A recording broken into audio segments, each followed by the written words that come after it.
एक गोपी अपने सिर पर एक डलिया में बहुत सारे फल लेकर के और बेचवे के काजे जा रही है, और रास्ता भर कहती जा रही है, अरे कोई आम ले लो, कोई सेब ले लो, कोई अमरूद ले, और पूरे ब्रजमंडल में चिल्लाती वही जा रही है, आम ले लो, सेब ले लो, अमरूद ले लो, संतरा ले लो।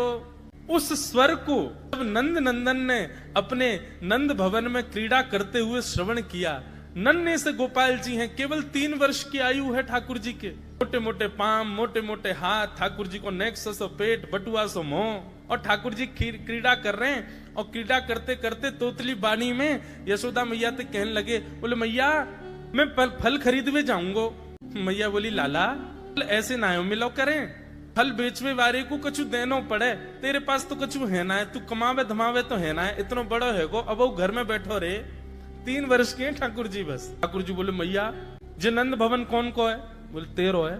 लाख गैया कौन की है? बोले जेऊ तेरी है। और ये नंद बाबा कौन को है? बोले येऊ तेरो।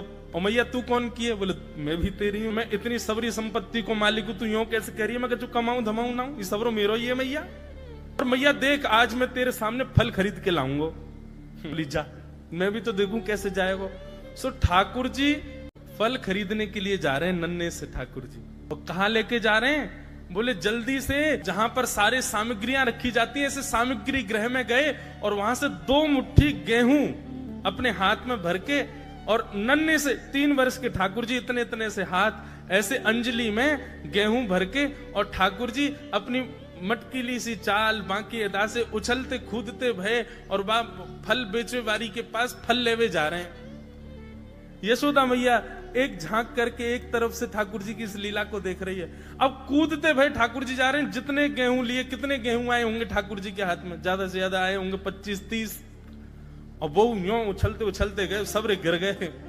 अरे कोई आम ले लो, सेब ले लो, अमरूद ले लो कहती हुई जैसे ही जा रही थी, तभी उसकी दृष्टि पड़ी एक गली में, और वो गली जा रही थी नंद भवन की ओर। नंद भवन से नन्हे से बालक, नन्हे से सांवरे सलोने ठाकुर जी, छोटी सी धोती पहनी है, हाथन में पद्म राग के कड़ूला पहने हैं, गले में कौस्तुभ मणि पहनी है, सुंदर घुंघराले केशन को गूंथ करके यशोदा मैया ने ऊपर सुंदर मोतीन से लड़ बांध करके वहां में एक मोर पीछ लगायो भयो है।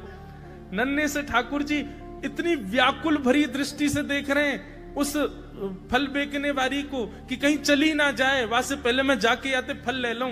ठाकुर जी के उस रूप को देखते ही वो फल बेचने वाली वहीं रुक गई, देखने लगी सुंदर से ठाकुर जी को। ठाकुर जी बाके सामने जाके खड़े है गए। उसने अपने फल की डलिया नीचे रखी। ठाकुर जी फल देख रहे हैं कौन से लेने।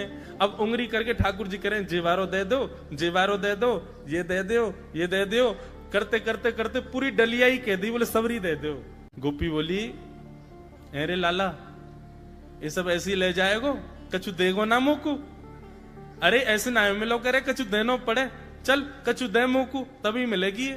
ठाकुर जी बोले तो फिर रोकाई क्यों रही है? मैं ऐसे थोड़ी लेके जाऊंगा, नंद बाबा को ला लाऊं, मेरी सभी संपत्ति है, मैं अपनी संपत्ति में से कछु हिस्सा तुमको दूंगा तब पल लेके जाऊंगा। अच्छा दियो, कहा देगो संपत्ति में?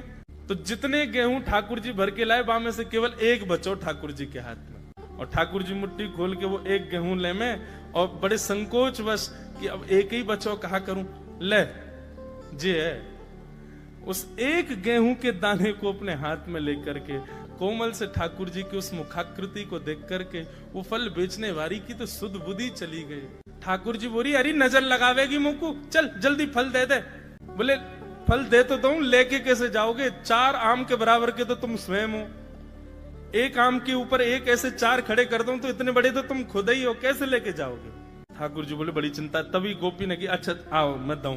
ठाकुर जी को हाथ पकड़ करके उनकी कारी कमरी खोली, उनकी पीताम्बरी ने ढीली करी, और ठाकुर जी के कछु फल तो कमरिया में बांध दिए, कछु पामन में बांध दिए, कछु हाथन में बाजू बंद बना के बांध दिए, कछु गरे में लटकाई दिए। ऐसे कपड़ान में फल भर भर के ठाकुर जी के पूरे अंग में फल लटका दिए।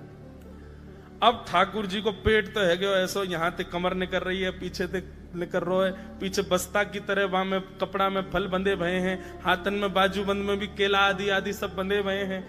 और ऐसे ठाकुर जी मटकते भये, उछलते भये, और बड़ो श्रम है रोए, उठा नहीं पा रहे पाम को, इतना भारी है गयो पाम। और जैसे तैसे खिसक खिसक करके नंद भवन की ओर जा रहे हैं। इस रूप को जब उस फल बेचने वाली ने देखा, उसने अपनी फल की डलिया उठाई और फल की डलिया उठा करके जब सिर पर रखी तो आगे चलते हुए नेत्र बंद हो गए। अब तो बस यही कहती जा रही है, गोपाल ले लो, कृष्ण ले लो, माधव ले लो, मधुसूदन ले लो, गोविंद ले लो, नंद जी को लाला ले लो।